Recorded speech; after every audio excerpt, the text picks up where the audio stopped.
short, and he shoots him in the back of the head. Unfortunately, the jiggle peak was timed well for CompLexity, and here they come. But Magic's boy is holding things down in a pit position, running out of bullets. He would have had a free kill there. Tries to get a reload in, but Android will stop him. 3 versus 3 as they try to get the bomb down, but it's still in the pits. Yeah, Magis did a great job there. Imagine if he wasn't able to do that. It would be a 5v3 here. But he's given Astralis a very nice chance moving into this retake. Glaive has a smoke grenade as well, but so did CompLexity. Stanislaw, though, with the backstab, and the silenced USP is going to give him a lot of room for error, but Device turns around, and it just takes him down. Clothesline maneuver there from Device as Astralis finish up these lovely AK-47s at the moment. Dupree. They well-timed smoke, but maybe not well-timed enough. It looks like CompLexity just darts straight through it. Magisk is happy, though. Gets himself 4 with ease. My goodness. So, some of you may be wondering what just happened. And basically, if at the beginning of that... Minute 15, and CompLexity will have themselves top mid and trying to burst that balcony, but Magisk is still alive on the bomb side. The bomb is down. Android will scalp him as Glaive turns the corner towards Arch side, assisted by Zipex there to control things as best they can, but the bomb will still go down in the meantime. And Android and Def have to defend it against 3.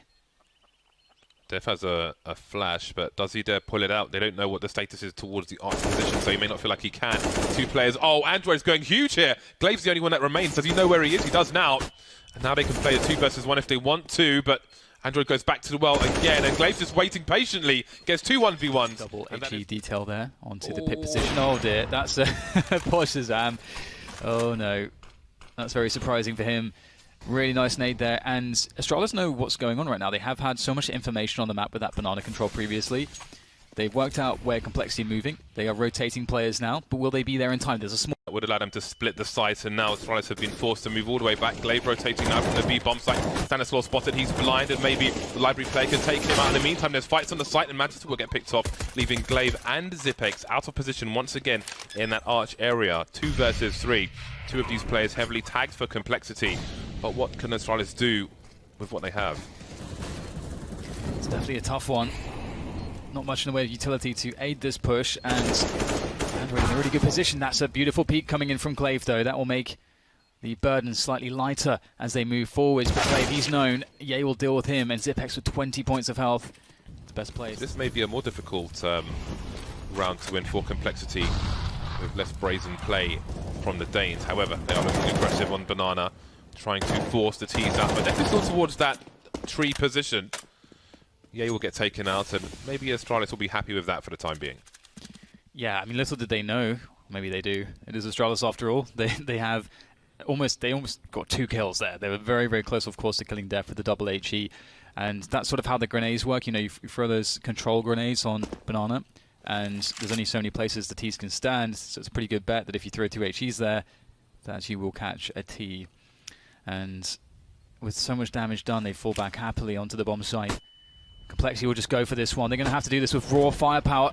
Glaive will take down the first, and there's not too much left here now for CompLexity. Glaive still standing on the bomb site in the 1v1, and he'll deal with it very well. To the pit area as well, looking for another pick onto somebody. Shazam's no longer there this time, but oh my goodness, Stanislaw sure as hell is, and that's going to be a quick pick from Device. Smooth. That was absolute custard. And you need your numbers on the T side in this round. You do indeed. 2 of these 4 players still on pistols for CompLexity. There's a chunky grenade to make life worse. But here comes a push from some of these Ts. We've got a smoke grenade to create space. The bomb's being dropped on the sides, and it's all blue frags. Not a single play lost for Astralis. Eat it, fall back. CompLexity taking it slow. See some jump peaks from Glaive, got to be careful, and that's got to be an awkward one. He has to take the fight, and does Ye continue to charge through? He does. He expects Glaive to be on his own, and he's not wrong. Charging towards construction, and maybe a fight there, but that's good damage from Zipex as he tries to hold on to real estate for his team. Device still in mid, Android still at the bottom of mid, and now the bomb is coming in as well. Android was just picked off by Device in mid. Look at that grenade, that was perfect! And the follow-up from Zipex, and this was on 6 HP. What can you do? What can you do? Pretty much every position they're trying to take as well. You know, can see Shazam being forced out as his teammates have picked off around him. Not a good spot to be in. He's got to be perfect with this AK, and he doesn't even get a chance to shoot. Ye will also be of a similar fate. Able to win as an A push. Oh, got to be so careful here against Device. He wants blood and he's going to get it. Ye found. Ye fragged. Device looking for more as well. Hello. Just jumping back with the knife, disengaging. Good timing from Shazam. So 3 versus 4. 55 seconds on the clock. That's a good amount of time to try to leverage this situation into an advantage. But look at Magisk. He's going walkabouts here in apartments, being very active. Love this. Ooh, Boiler is going to be rich of it. Oh, they've thrown the bomb on the floor. That's so much information. Shazam won't be spotted. Look at that peek from Dupree. That's absolutely monstrous. And now Shazam is alone. 29 seconds left. 1 versus 4. Does he just commit to his own doom here with the AWP, or does he try to save it? They're going to be looking for him. He's going for damage. A quick shoulder peek, and the bait is there. Dupree with the some information, seeing all the players running up second mid. I like this from CompLexity, trying to meet these Ts before they get up to top mid and see if they can get some frags. And it is not going all that well here for CompLexity. 2 players left now, and Astralis with a minute and a half left. They can go anywhere on the map, and that's so dangerous. Slowing it down, the T side. Androids is in an awkward position, but Dupree's unlikely to peek him anytime soon from the balcony because he would be so exposed across the A site. Now moving into mid, not seeing anything. And Device might spot him if he peeks mid again. So it's really a question of timing as to who's going to get what information because they're all moving around. Magisk Boy standing in second mid with the bomb. Hello, goodbye. There's 1 player taken out. So that's half the information, though, for Astralis. Now, where Stanislaw, they've just spotted him. What do they choose to do with this information? Magisk has a gamble to make. Repositioning. Ooh, Android. Does he peek deep? There's so many different things that could happen. We just got to wait and see. Device slowly walking up. Goes for a fast peek. Doesn't see anything top mid. Magisk Boy has walked past him. Device is doing the baiting now with the sound cues. There's Android, but there's no cues yet for Magisk. However, Stanislaw is starting to rotate, but he's keeping an eye on B just in case. They have no idea. With 23 seconds, Magisk Boy can't really go into apartments to hunt for the kill. He's got to go for the bomb plant. He does have that P250 and a smoke and a flash.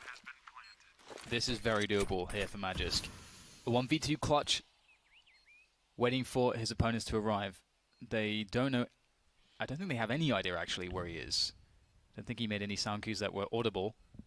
Android, if there was to be a sound cue to abuse, it would be him that has it. We'll see. Doesn't look like they have the information. They're checking the bomb site. Magisk, he's going to get 1 good opportunity here. He's got to be good, but oh my god, Android's just way too quick. Yeah, that's really cool. It must be a set smoke there. Ooh, Dupree, is he about to peek? He is. That is absolutely brutal. As soon as Ye turns away, does Dupree assume somebody's on short? He does with that pop flash. Flashes himself as well, though, so he's got to be careful. He's got a teammate in tow on the balcony, and they start to move in towards the A site, but the bomb is still at the bottom of mid, which could be a problem for them because Shazam, as you can see, he's looking for something, but he'll get shot in the side of the head, and that's 3 frags. They should know that the B players are likely to, well, be towards B or rotating. Now down they go 1 by 1. Didn't really get a chance to even talk about Dupree's position, but maybe that'll have to wait for another game because they will close this one out.